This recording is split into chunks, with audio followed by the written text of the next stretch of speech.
બપોરે ભલે ન જમવા આપ્યો હોય, આપણને સાંજે આપવાના છે હો. એવું નહીં માનતા કે આપણને બપોરે નથી જમવા આપ્યો એટલે આપણે શાકનો પાછળથી પોકારે નહીં કરવો.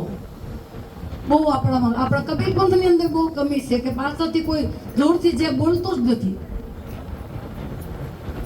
કમ સે કમ અહીંયા ને અહીંયા આપણે જો આજુબાજુમાં માણસો ન સાંભળતા હોય તો આપણી આર્તનાદ પરમાત્મા ક્યારે સાંભળશે?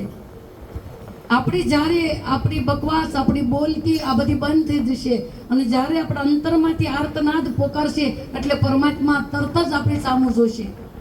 એમ સાધુ સંતો મહાપુરુષોના વચનવાણી છે. તો બોલીએ સદગુરુ કબીર સાહેબ के पावन चरण कमलों में साहे बंदगी, साहे बंदगी, साहे बंदगी. पंत श्री हजूर प्रकाश पुण्यनाम साहेब के चरणों में साहे बंदगी साहेब. पंत श्री हजूर उदित पुण्यनाम साहेब के पावन चरण कमलों में साहे बंदगी साहेब. गुरु किरणदास साहेब के पावन चरण कमलों में साहे बंदगी साहेब.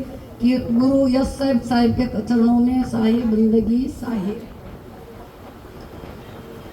गुरु को कीजिए बंदगी, कोटि कोटि प्रणाम. कीर्तन जाने भृंगी को गुरु कर लो आप समान. मैं अपराधी जन्म का नक्शिक भरा विकार, तुम दाता दुख बंधना मेरी करो उबार.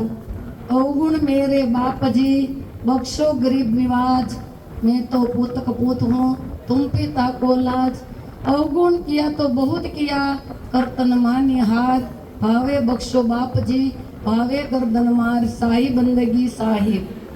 હવે આપણે જે આજ સાંભળવું તો બધાને એટલે ભાઈ એમ એટલે ભાઈને કીધું તમે આસામમાં જે ગયા હતા એની વાત કરો એમ. એટલે એ સત્સંગની વાતે ચાલુ થઈ ગયા અને આપણને એનો સંદેશો કોઈને આપ્યો નહીં ને. બધા રાહ જોઈ રહ્યા હતા કે ભાઈ આસામમાંથી 11 દિવસે આવ્યા છે અને ત્યાંની શું હાલત છે, ત્યાં શું થઈ રહ્યું છે એની આપણને સમાચાર આપશે, પણ સમાચાર મળ્યા નહીં. તો મને થોડા જાજી જાણશે એ હું તમને પહેલા આપણે સમાચાર આપું કે જે આસામમાં પૂર આવ્યું હતું અને બહુ બધા ગામડા ડૂબી ગયા હતા. ના ભાઈ અને મારા હસબન્ડ કેવું ના જોઈ શાળા બની બી ગયા હતા સેવાના કાર્યમાં. દામાખેડાથી સાહેબની ટીમ ગઈ હતી તો એમની સાથે ગયા હતા. તો આજ આપણે સાહેબને જો જે ખાલી બોલવી હોય ને તો આપણે કમજોર છીએ. આપણે સાહેબની ખાલી બંદગી બોલવામાં કમજોર છીએ, પણ આ જે ત્યાં જઈને આવ્યા એને ખબર છે કે એવડા લોકોની શું અત્યારે હાલત છે. કે કોઈના ઘરમાં એક ખાલી દીકરી રહી છે, કોઈના ઘરમાં એક દીકરો રહ્યો છે, કોઈના ઘરમાં માં રહી છે, તો કોઈના ઘરમાં એક બાપ રહ્યો છે, કોઈના ઘરમાં એક વ્યક્તિ, બે વ્યક્તિ, કોઈ બે ત્રણ વ્યક્તિ, અને કેટલા ગામડા ગણાય ને એટલા ગામડાનો નાશ થઈ ગયો છે. ત્યાં જોવા પણ મળતું નથી કે અહીંયા ગામ હતું કે નહીં, અહીંયા એના ઝૂંપડા કે મકાન હતા કે નહીં, એવી ત્યાં હાલત છે. અને ત્યાં ક્યાંય બહારથી પૂર નથી આવ્યું. ત્યાં એવો કુદરતી આફત કે એક આફમાંથી આપ એવો ફાટ્યો અને એટલો ધોધમાર વરસાદ આવ્યો કે બધા જ ગામડાને ખેંચી તાણી અને બધાને લઈને પૂર વયું ગયું. કોઈ બસ્યા, પણ બસ્યા તો બહુ દુખિયારા છે. અત્યારે રોડ ઉપર રહેવાનું અને મકાન હતા, ઘર હતા ને બધે 3-3 ફૂટ ગારો ચડી ગયો છે.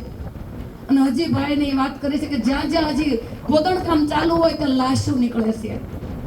અને આ બધાએ ઘણા બધા વિડીયો જોયો અને જે ઉદિત વાટિકામાં કેડી મિશનમાં જે સાહેબે ઉપરથી વિડીયો મૂક્યા છે, આપણે બધાએ વિડીયો મૂક્યા છે, જેને વિડીયો જોયો છે એને તો બધાને ખ્યાલ જ છે કે ત્યાંની કેવી હાલત છે. કે આપણે કોઈ જેને 1 kit, 2 kit, 5 kit, 10 kit, 12 kit, 20 kit, જેની શક્તિ પ્રમાણે 500 ની 1 કીટ પ્રમાણે પૈસા મોકલ્યા, પણ એને પણ સાહેબે ખૂબ ખૂબ આભાર માન્યો. ઉદિત મંગનામ સાહેબે આભાર માન્યો કે ખૂબ ખૂબ આભાર ને ધન્યવાદ. આ કાર્ય આપણે અહીંયા બેઠા જોયું નથી એટલે આપણને એટલું અતિશય દુઃખ નથી. જે જોઈને આવ્યા છે એને પાક્કો ખ્યાલ છે કે આવડા લોકોની કેવી હાલત છે, આવડા લોકોની કેવી ત્યાં દશા છે.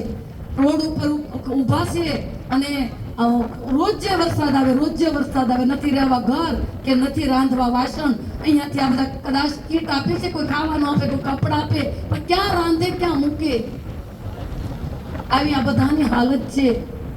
અને એમાં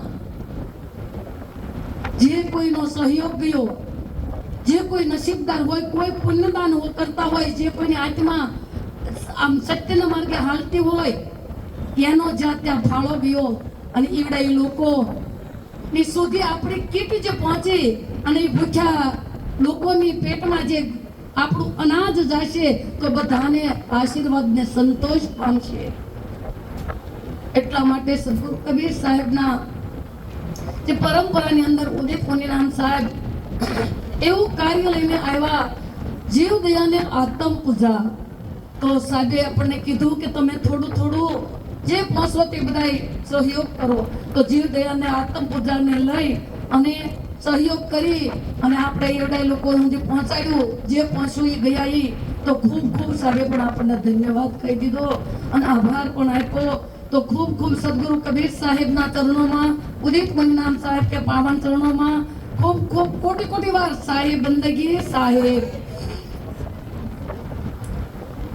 જે છે સદગુરુ કબીર સાહેબનું આપણને દોલત આપણને આપેલી છે માલિકની. આપણે જન્મ્યા ત્યારે આપણને ખબર છે આપણે કઈ લઈને આવ્યા નથી.